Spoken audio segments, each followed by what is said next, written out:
আসসালামু আলাইকুম। আজ আমি আলোচনা করব এমন একটি বিষয় নিয়ে, আর এই বিষয়টির নাম হচ্ছে ব্যর্থতা।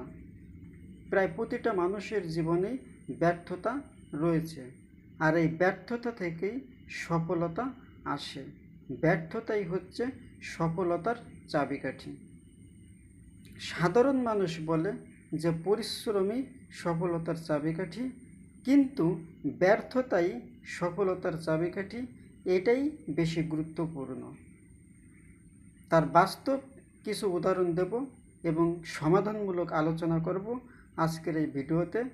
তাই আপনারা সমাধানমূলক গুরুত্বপূর্ণ আলোচনা শুনতে সময়ের বাণী ইউটিউব চ্যানেল সাবস্ক্রাইব করবেন, যাতে আপনারা সমাধানমূলক সুন্দর আলোচনা শুনতে পারেন।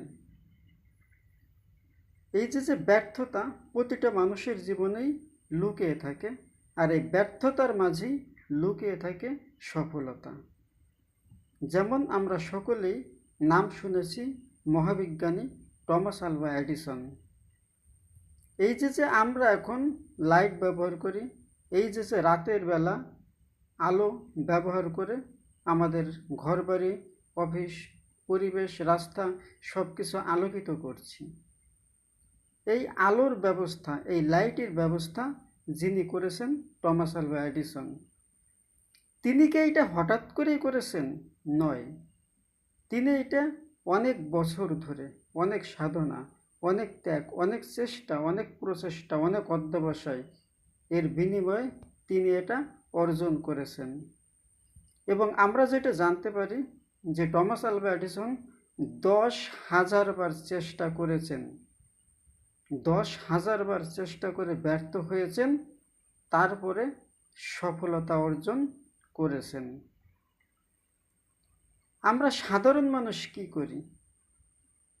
একবার চেষ্টা করলাম, ব্যর্থ হলাম, সর্বোচ্চ 2 বার চেষ্টা করলাম, ব্যর্থ হলাম, হাল ছেড়ে দিলাম।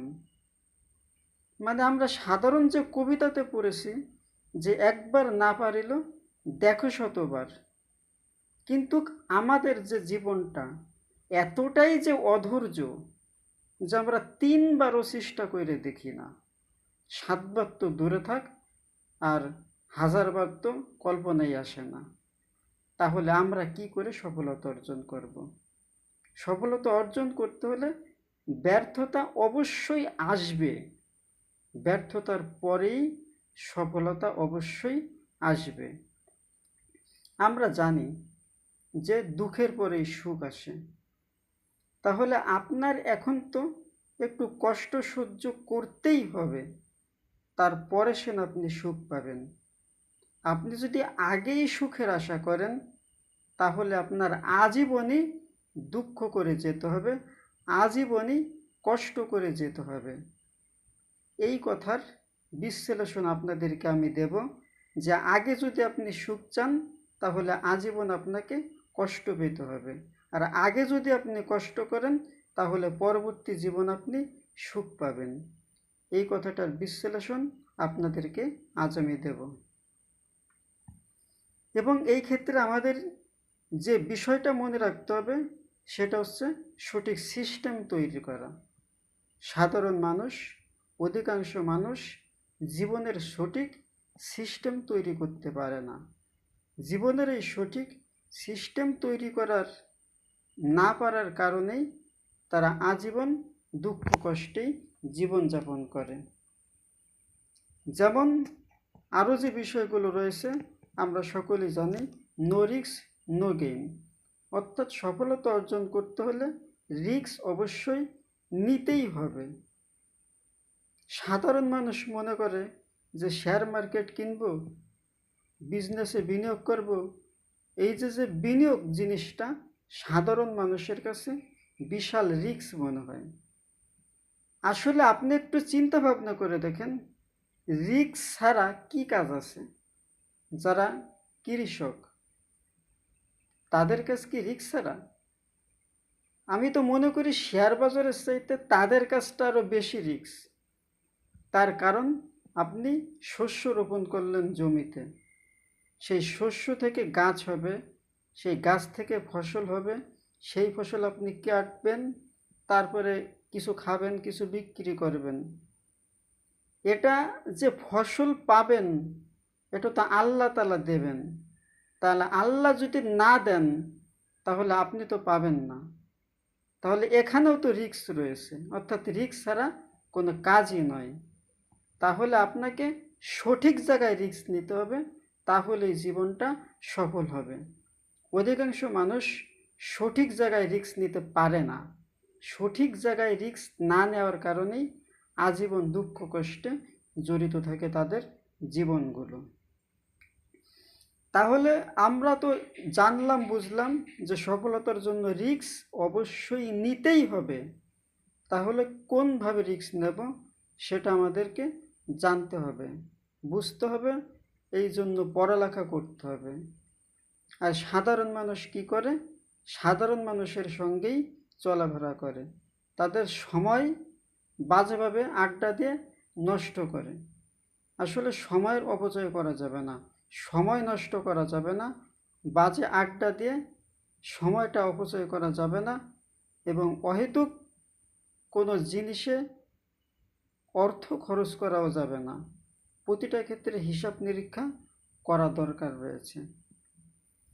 এবং এই যে রিস্ক নেওয়া, রিস্ক নেওয়ার মানসিকতা থাকতে হবে, বুঝে রিস্ক নিতে হবে।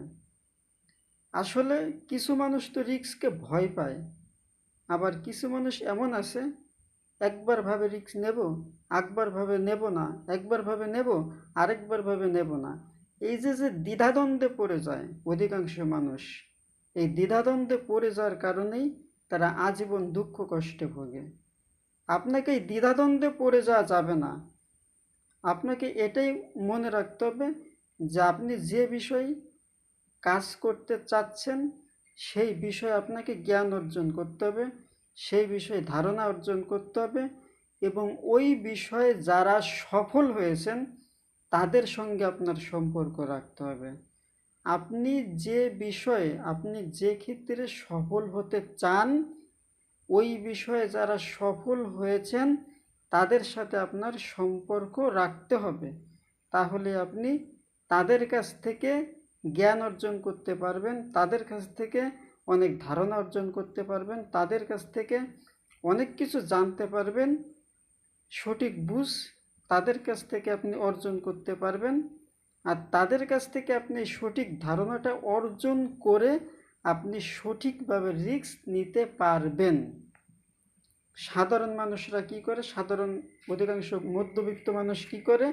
তারা ওই গরিব কিংবা মধ্যবিত্ত তাদের সঙ্গে বন্ধুত্ব থাকে, তারা ধনীদের সঙ্গে বন্ধুত্ব করতে ভয় পায়। আসলে আপনি যদি গরিব থেকে কিংবা নিম্ন মধ্যবিত্ত থেকে ধনী হতে চান আপনাকে সেই ধনীদের সঙ্গে বন্ধুত্ব করতে হবে। আপনি যদি সেই ধনীদের সঙ্গে বন্ধুত্ব করতে না পারেন তাহলে আপনি কখনো ধনী হতে পারবেন না। আমি আবারও বলছি, আপনি একজন মধ্যবিত্ত, নিম্ন মধ্যবিত্ত, গরিব, আপনি যদি ধনী হতে চান আপনাকে অবশ্যই ধনীদের সঙ্গে বন্ধুত্ব করতে হবে।